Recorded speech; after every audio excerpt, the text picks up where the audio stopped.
Assalamualaikum warahmatullahi wabarakatuh. Perkenalkan, saya Rizky Anuglaini dengan NIM 2321100069, kelas IAT 2 angkatan 2023. Di sini saya akan membahas ayat-ayat tentang teknologi dan media sosial, studi kasus Wahda Islamiyah. Pernahkah kita berpikir bagaimana caranya dakwah bisa menjangkau jutaan orang hanya dari layar smartphone? Di tengah derasnya arus informasi digital, ada satu prinsip yang tidak boleh dilupakan.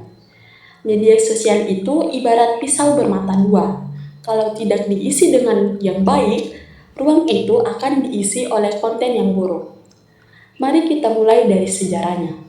Lembaga ini berawal dari sebuah yayasan kecil bernama Fathul Mu'in yang berdiri pada 18 Juni 1988. 10 tahun kemudian, tepatnya 19 Februari 1998, namanya berubah menjadi Yayasan Wahda Islamiyah. Seiring perjalanan dakwahnya yang terus berkembang, yayasan ini akhirnya bertransformasi menjadi organisasi kemasyarakatan yang kita kenal sampai sekarang. Untuk menjangkau umat, berbagai platform digital dimanfaatkan, mulai dari Facebook, Instagram, Telegram, YouTube, dan juga TikTok. Lalu, kenapa media sosial menjadi pilihan? Jawabannya berakar dari epistemologi Islam itu sendiri. Dalam Islam, ilmu yang bermanfaat itu harus diamalkan, bukan sekedar disimpan. Dan zakat dari sebuah ilmu adalah dengan mengajarkannya kepada orang lain. Jadi, setelah seseorang menuntut ilmu, tugas berikutnya adalah membagikannya kepada masyarakat. Media sosial pun menjadi wadah untuk mempresentasikan 4 prinsip penting, yaitu ilmu, amal, dakwah, dan tarbiyah. Ada alasan kuat mengapa dakwah ini mendesak untuk terus digalakkan, yaitu satu orang, satu konten bermanfaat bisa menjangkau ribuan bahkan jutaan orang tanpa batas.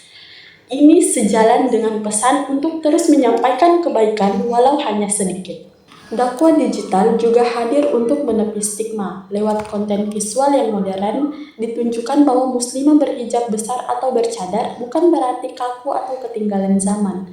Mereka tetap bisa kreatif dan adaptif tanpa keluar dari batasan syariat. Semua langkah ini tidak berjalan tanpa dasar. Ada beberapa ayat yang menjadi pijakan utama, yaitu Quran Surah Al-Baqarah ayat 83 tentang perintah berkata baik kepada sesama manusia.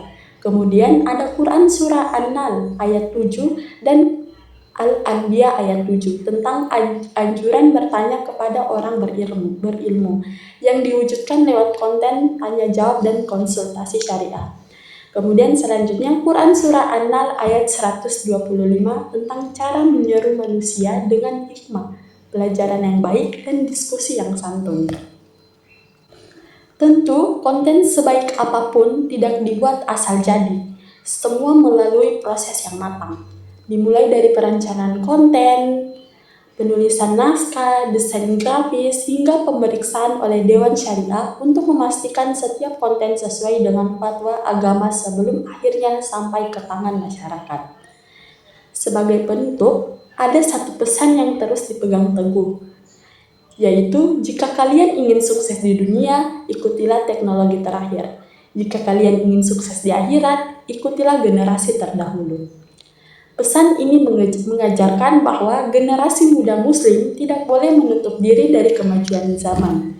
Justru sebaliknya, kita dituntut untuk menguasainya dan menggunakannya sebagai jalan untuk menyebarkan kebaikan. Sekian penjelasan dari saya. Lebih dan kurangnya saya mohon maaf. Saya akhiri. Wassalamualaikum warahmatullahi wabarakatuh.